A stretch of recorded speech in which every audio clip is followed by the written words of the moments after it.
الحمدللہ رب العالمین والصلاة والسلام علی سید المرسلین وعلی آلہ وصحبہ اجمعین اما بعد بسم اللہ الرحمن الرحیم قال ومن باع صبرة طعام كل قفیز بدرہم جاز البیع فی قفیز واحد عند ابی حنیفۃ رحمہ اللہ تعالی الا ان یسمی جملۃ قفزانہا۔ علامہ قدوری رحمۃ اللہ علیہ نے فرمایا،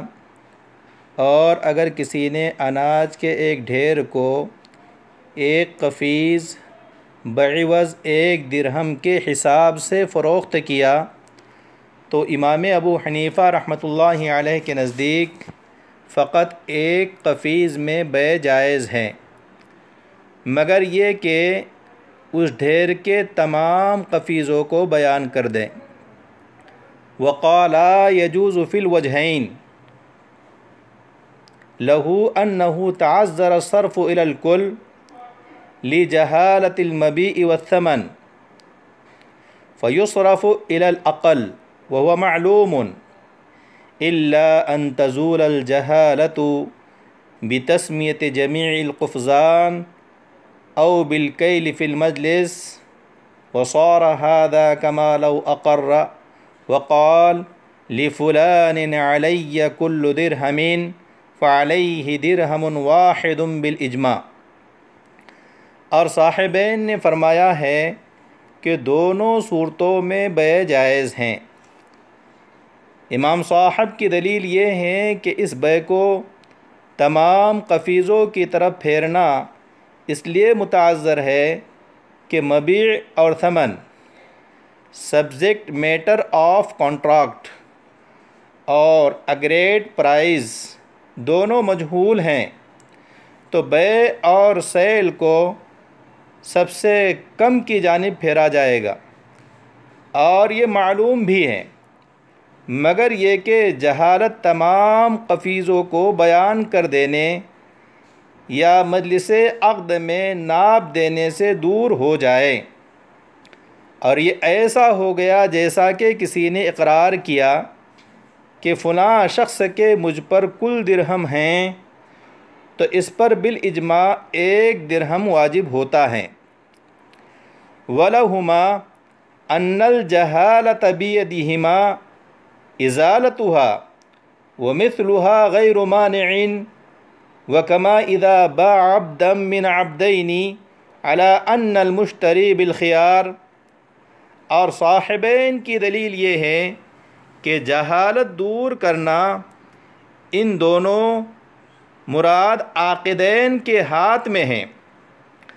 اور ایسی جہالت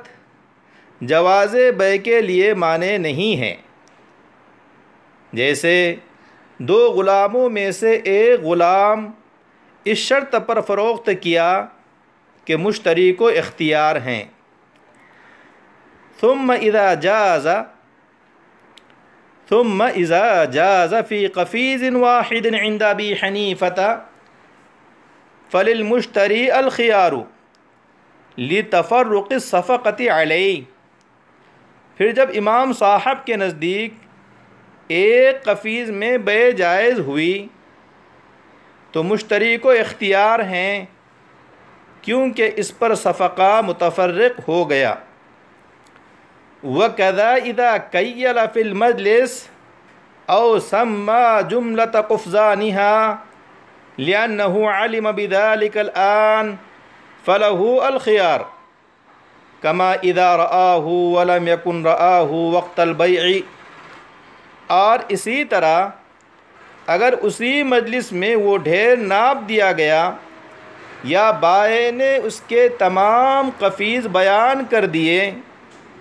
کیونکہ اس کو یہ اب معلوم ہوا ہے، اس لیے اس کو اختیار ہوگا۔ جیسے مشتری نے جب مبیع کو دیکھا، حالانکہ اس نے اس کو بے کے وقت نہیں دیکھا تھا۔ طلبہ عزیز، آپ نے آج کے درس کی عبارت اور اس کے ترجمے کو سن لیا، اور امید ہے کہ آپ سمجھ بھی گئے ہوں گے۔ اب اس کے بعد آئیے اس مسئلے کی وضاحت کرتے ہیں جو اس عبارت میں مذکور ہے۔ مسئلہ یہ ہے کہ ایک شخص نے اناج کا ڈھیر یہ کہہ کر فروخت کیا کہ ہر قفیز 1 درہم کے عوض ہیں، تو حضرت امام ابو حنیفہ رحمۃ اللہ علیہ کے نزدیک فقط 1 قفیز میں بے جائز ہوگی۔ ہاں، اگر اسی مجلس عقد میں پلیس آف کنٹریکٹ میں تمام قفیزوں کی مقدار بیان کر دی گئی یا اس پورے ڈھیر کو ناپ دیا گیا تو پورے ڈھیر کی بے جائز ہوگی، جبکہ صاحبین حضرت امام ابو یوسف اور حضرت امام محمد رحمہم اللہ، ان دونوں حضرات کے نزدیک دونوں صورتوں میں، یعنی تمام قفیزوں کی مقدار بیان کی گئی یا بیان نہیں کی گئی، پورے ڈھیر میں بے جائز و درست ہیں۔ حضرت امام ابو حنیفہ رحمۃ اللہ علیہ کی دلیل یہ ہے کہ پورے ڈھیر میں کتنے قفیز ہیں معلوم نہیں، جس کی وجہ سے اس کا ثمن بھی معلوم نہیں ہوگا، تو مبیع اور ثمن دونوں کے مجہول ہونے کی وجہ سے بے کو پورے ڈھیر کی طرف پھیرنا متعذر اور ناممکن ہے۔ مبیع اور ثمن کا مجہول ہونا یہ ایسی جہالت ہے جو مفضی الی المنازعہ ہیں، بئی طور کے بائع اولاً مشتری اور بائر سے ثمن یعنی ایگریٹ پرائز پر قبضے کا مطالبہ کرے گا، اور وہ چونکہ معلوم و متعین نہیں ہے، اس لیے مشتری اس وقت تک ثمن نہیں دے گا جب تک کہ اس کو یہ معلوم نہ ہو کہ مجھ پر کتنی ثمن واجب ہے، اور واجب ثمن کی مقدار اس وقت معلوم ہوگی جب کہ مبیع کی مقدار معلوم ہو۔ پس اس طرح بائع اور مشتری، سیلر اور بائر کے درمیان جھگڑا ہوگا۔ الغرض ثمن اور مبیع کے مجہول ہونے کی وجہ سے تمام قفیزوں میں بے کو نافذ کرنا اور جاری کرنا متعذر ہیں، اس لیے سب سے کم مقدار یعنی 1 قفیز جو معلوم ہے اس کی طرف بے کو پھیرا جائے گا، کیونکہ ضابطہ یہ ہے کہ لفظ کل جب ایسی چیز کی طرف مضاف ہو جس کی انتہائی مقدار معلوم نہ ہو، ضابطہ یہ ہے کہ لفظ کل جب ایسی چیز کی طرف مضاف ہو جس کی انتہائی مقدار معلوم نہ ہو تو وہ سب سے کم تر مقدار کو شامل ہوتا ہے۔ چنانچہ مذکورہ مسئلے میں جب کل قفیز بدرہم کہا گیا، حالانکہ یہ معلوم نہیں کہ کل قفیز کتنے ہیں، تو صرف 1 قفیز میں بے جائز ہوگی، لیکن اگر تمام قفیزوں کی مقدار کو بیان کر کے یا مجلس عقد میں پورے ڈھیر کو ناپ کر مبیع کی جہالت دور کر دی گئی تو ثمن کی جہالت بھی دور ہوگی، اور مبیع اور ثمن دونوں معلوم ہو جائیں گے، اور بے پورے ڈھیر میں جائز و درست ہوگی۔ یہ ایسا ہی ہے جیسے کسی نے اقرار کیا کہ فلاں کے مجھ پر کل درہم ہیں، یعنی لفظ کل کے ساتھ مجہول اقرار کیا تو بالاتفاق اس پر 1 درہم واجب ہوتا ہے۔ مسئلہ مذکورہ میں صاحبین کی دلیل یہ ہے کہ بے کی مذکورہ صورت میں گرچہ تمام قفیزوں کی مقدار مجہول ہیں، معلوم نہیں ہیں، لیکن بائع اور مشتری اس جہالت کو دور کر سکتے ہیں، یعنی تمام قفیزوں کی مقدار جس طرح بائع اور سیلر کے ناپنے سے دور ہو سکتی ہے، اسی طرح مشتری اور خریدار کے کیل کرنے اور ناپنے سے بھی معلوم ہو سکتی ہے۔ پس جہالت مبیع کو دور کرنا بائع اور مشتری دونوں کی طرف سے ممکن ہے، اور جب اس جہالت کو دور کرنا ممکن ہے تو یہ جہالت مفضی الی المنازع نہیں ہوگی، اور جب جہالت مفضی الی المنازع نہ ہو تو وہ جواز بیع کے لیے مانع نہیں ہوتی ہیں، کیونکہ جواز بیع کے لیے وہ جہالت مانع ہوتی ہیں جو مفضی الی المنازع ہو۔ بیع کی صورت میں جہالت کی مثال ایسی ہے جیسے کسی نے 2 غلاموں میں سے ایک غلام کو اس شرط کے ساتھ فروخت کیا کہ مشتری کو ایک غلام متعین کرنے کا اختیار ہے، چاہے اس کو لے اور اس کو نہ لے، اور جب مشتری نے ایک غلام پسند کیا تو جہالت دور ہو گئی اور بیع جائز ہو گئی۔ حضرت امام ابو حنیفہ رحمۃ اللہ علیہ کی طرف سے صاحبین کے اس مقیس علیہ کا جواب یہ دیا جائے گا کہ اس صورت میں بھی قیاس تو یہی ہے کہ بیع فاسد ہو، مگر استحساناً جائز ہیں،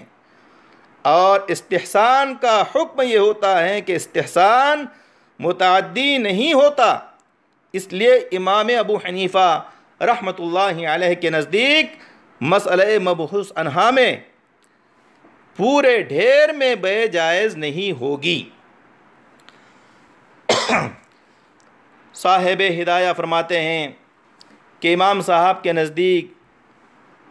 جب بیع ایک قفیز میں جائز ہو گئی تو مشتری اور خریدار کو اختیار ہے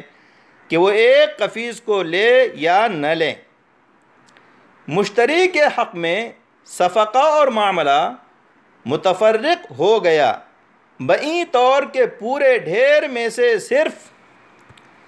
ایک قفیز پر صفقہ اور معاملہ باقی رہا، اور جس شخص کے حق میں صفقہ متفرق ہوتا ہے اس کی رضامندی میں خلل واقع ہوتا ہے، اس لیے اسے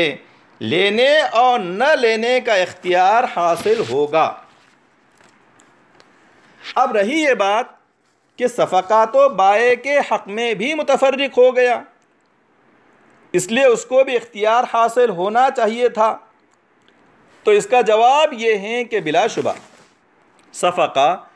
بائع کے حق میں بھی متفرق ہو گیا، مگر یہ تفریق صفقہ اس کی جانب سے آیا ہے، بئی طور کہ اگر وہ چاہتا تو تمام قفیزوں کی مقدار بیان کر دیتا یا مجلس عقد میں پورے ڈھیر کو ناپ دیتا، لیکن اس نے ایسا نہیں کیا،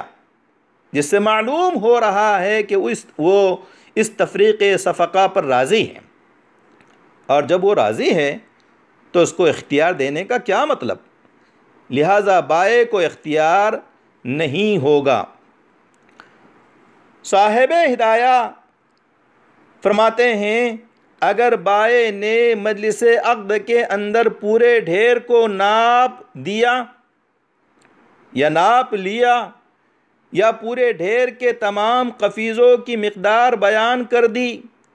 تو اس صورت میں بھی مشتری کو اختیار ہوگا، چاہے تو لے لے یا نہ لے، مگر یہاں مشتری کو جو اختیار حاصل ہے اس کی علت سابقہ علت، یعنی اس کے حق میں تفرق صفقہ ہونا نہیں ہے۔ یہاں مشتری کو جو اختیار حاصل ہوگا اس کی وجہ یہ ہوگی کہ مشتری کے خیال میں اناج کے اس ڈھیر کا ایک اندازہ تھا، مثلا اس کا خیال یہ تھا کہ یہ ڈھیر 100 قفیز ہوگا، اور اس کی ضرورت بھی تقریباً اتنی ہی تھی، اور اتنے ہی دراہم اور روپیوں کا اس کے پاس نظم تھا۔ اب جب بعد میں اس ڈھیر کو ناپا گیا یا بائع نے اس کے تمام قفیزوں کی مقدار بیان کر دی تو پتہ چلا کہ کل قفیز 100 سے زائد ہیں یا کم ہیں۔ اگر زائد ہیں تو اس کی 3 صورتیں بنے گی۔ نمبر 1، پورے ڈھیر کو پورے ثمن کے عوض لیں۔ نمبر 2، 100 قفیز کو ثمن کے عوض لے لیں اور زائد کو مفت میں لے لیں۔ نمبر 3، زائد کو چھوڑ دیں اور 100 قفیز کو لے لیں۔ پہلی صورت اس لیے ممکن نہیں کہ مشتری کے پاس 100 قفیز سے زائد کے لیے رقم نہیں ہے۔ دوسری صورت اس لیے ممکن نہیں ہے کہ بائع 100 قفیز سے زائد اناج مفت اور فری میں کیوں دے گا۔ اور تیسری صورت اس لیے ممکن نہیں ہے کہ اس میں بائع کے حق میں تفریق صفقہ لازم آئے گا۔ اور اگر اناج کا یہ ڈھیر 100 قفیز سے کم نکلا تو مشتری کو اپنی ضرورت کے مطابق 100 قفیز پورے کرنے کے لیے زائد اناج دوسری جگہ سے خریدنا ہوگا۔ اب معلوم نہیں دوسری جگہ کا اناج اس کے اپنے معیار کے موافق ہے یا نہیں۔ بہرحال ان الجھنوں اور پریشانیوں کی وجہ سے مشتری اور خریدار کو اختیار ہیں کہ پورے ڈھیر کو کل قفیز بدرہم کے حساب سے لے لے یا پورے کو چھوڑ دے۔ اس خیار کا نام خیار کشف ہے، کیونکہ کل مقدار جو عقد بیع کے وقت معلوم نہیں تھی وہ اب بائع کے بیان کر دینے سے معلوم ہوئی ہیں۔ اور یہ ایسا ہی ہے جیسے مشتری نے عقد بیع کے وقت مبیع کو نہیں دیکھا تھا، پھر بعد میں دیکھا تو مشتری کو لینے یا نہ لینے کا اختیار حاصل ہوتا ہے۔ اسی طرح مسئلہ مذکورہ میں بھی مشتری کو لینے اور نہ لینے کا اختیار ہوگا۔ طلبہ عزیز، آج کے سبق میں آپ نے جو لفظ قفیز کو سنا، یہ ناپنے کا ایک پیمانہ ہے جس کا گرام کے اعتبار سے موجودہ وزن شیخ عبداللہ ابن سلیمان المنع کی تحقیق کے مطابق، وہ فرماتے ہیں مشہور یہ ہے کہ ایک قفیز کا موجودہ وزن 78 کلو ہے، 78 کلو ہیں، 78 کلو 350 گرام ہیں، جبکہ سعودی عرب میں موجودہ فتویٰ اس پر ہے کہ ایک قفیز 108 کلو کا ہوتا ہے۔ تو آپ قفیز کے متعلق یہ تحقیق بھی ذہن میں رکھیں کہ ایک قول کے مطابق 78 کلو 350 گرام کا ایک قفیز ہوتا ہے اور دوسرے قول کے مطابق ایک قفیز 108 کلو کا ہوتا ہے۔ امید ہے کہ آپ آج کے درس کی عبارت کا ترجمہ اور اس سے متعلق مسئلہ خوب اچھی طرح سے سمجھ چکے ہوں گے۔ واللہ الموفق۔ والسلام علیکم ورحمۃ اللہ وبرکاتہ۔